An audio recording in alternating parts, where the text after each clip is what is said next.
2 years ago, there were multiple trains to this station every weekday. Now, I'm on the first one this work week, and it's Friday evening. There are plenty of stations across Boston's commuter rail network that are completely closed and abandoned. It's rarer that you find a station that's mostly closed, yet still has a tiny bit of service. Less than one train per day, and that's only in the summer. So how did a commuter rail station end up like this? The only way to find out is to go for a ride. I'm starting my adventure at Boston South Station, where I'll be jumping on a special train called the CapeFLYER.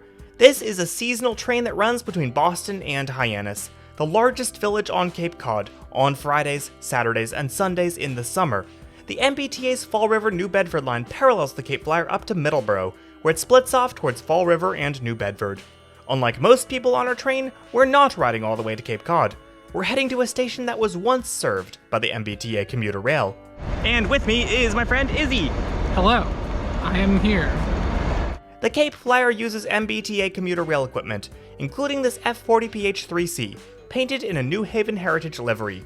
Unlike standard commuter trains, the FLYER has a locomotive on both ends. The rear engine is directly behind this whale-themed first-class car. Izzy and I board a standard bi-level car and head to the top level. Soon, we're off. This right-of-way was once the Old Colony Railroad, and later, the New Haven. Today, we share it with the MBTA Red Line. Since the CapeFLYER doesn't make a ton of stops, we blast through JFK UMass and Quincy Center. Okay, Loki, I kind of wish I was going to Cape Cod right now. So Izzy, if you were actually going to Cape Cod, what would you want to be doing there? Something to do with cranberries. Shortly afterward, we pass the Y leading to the Greenbush line, then arrive at Braintree, the end of the Red Line and our first stop. Now, the CapeFLYER is not a commuter train. It's a leisure intercity service, so I'm not sure we're technically supposed to ride it entirely within commuter rail territory, but there's nothing on the website that says not to, and besides, the app let me book a ticket for this journey, so we'll have to see what the conductor says when he scans my ticket. Update, the conductor was fine with us, he just did a double take looking at our tickets. Like, where are you guys going? Now I'm off in search of the Baka, as they say around here. The Baka, yes that's its actual name, is pretty cool, and they even have a panini press. Alright, I am waiting for my sandwich in the Baka, and we have just stopped in Brockton, where it looks like a few more people are actually getting on the CapeFLYER, and there's a bunch of bat buses over there, ready for their evening pulse, I'm assuming. I get a big sandwich, chips, peanuts, and a soda for a total of $18. New Haven commuter service on this line ended in 1959, and was brought back by the MBTA in 1997. At that time, commuter trains only extended as far as Middleborough Lakeville Station, near the border between Middleborough and Lakeville. But then, South Coast Rail happened, and Middleborough Lakeville line trains were extended to New Bedford and Fall River.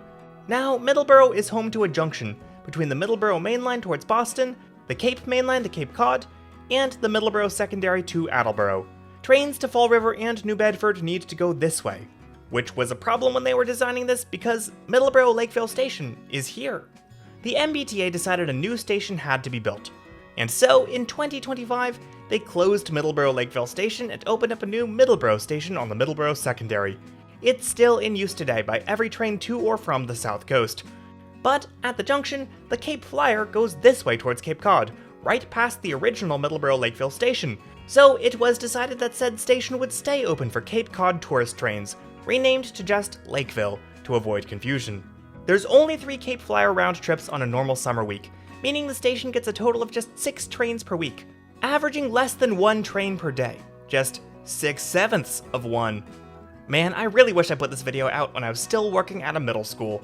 Alright, we are getting off the train here in Lakeville, where we're probably the only people getting off. Will they let us off? Yes, here we go. Alright, bye CapeFLYER. We're getting off. There's a bunch of people getting on down there, so.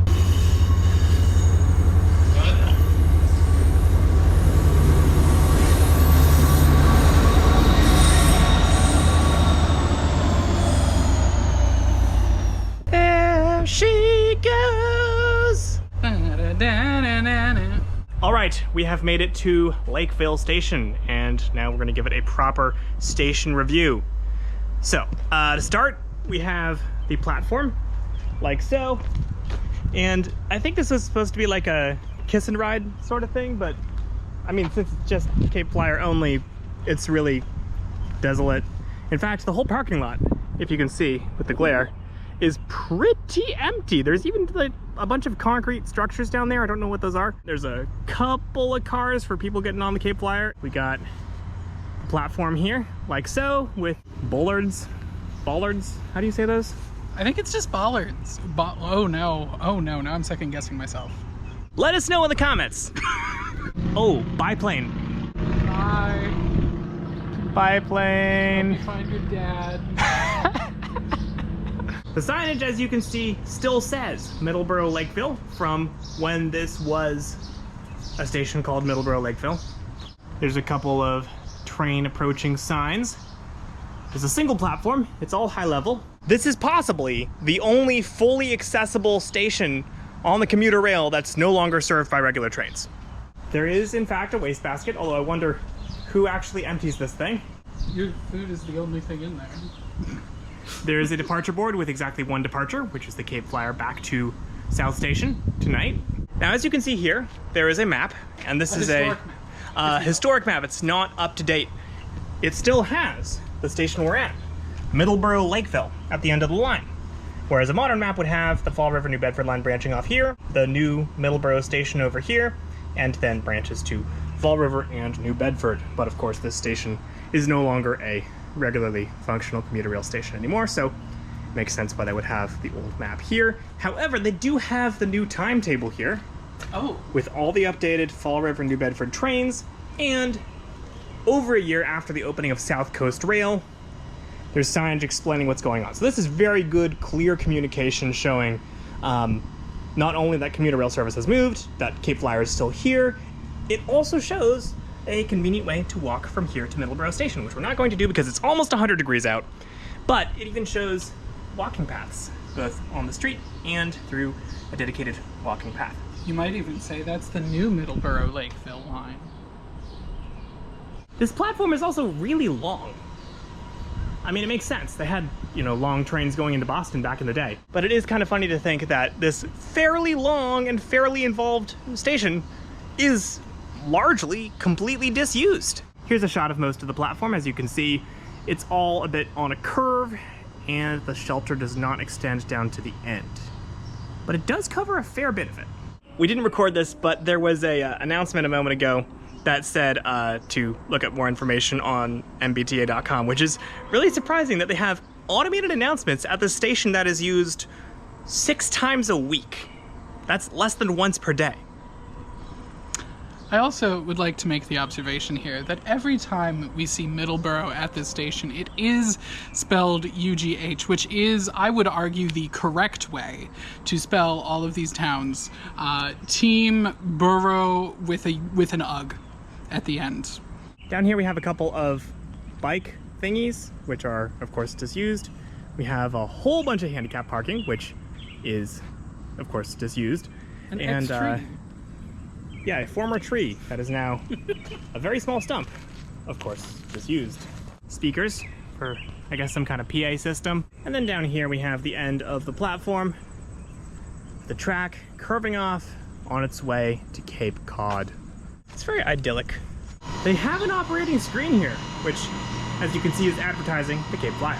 And surprisingly, there is still advertising at the station over here. I'm not sure if this has been updated for CapeFLYER passengers or if this is the same advertising that was there in spring 2025. I'm gonna have to review Miles and Transit's opening day footage where they briefly went to this station to see if it's the same advertising. I'm assuming this was GATRA at one point. Yeah, it is GATRA, but the G is kind of faded. I wonder, I didn't do any research on this. Caleb didn't do his research. But I wonder if there's any GATRA buses that still stop here, or if this is just a relic of when they did. Well, GATRA has a Middleborough shuttle for the commuter rail, but I have to assume that they just moved it probably to the other station. As we leave the station, it's worth noting that signage at the entrance carries the station's new name and role as a CapeFLYER park and ride. And that's about it for Lakeville Station. It's barely changed from when it was a commuter rail terminus, an interesting time capsule of recent rail history.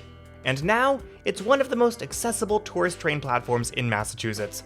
Truly a great way to reuse infrastructure.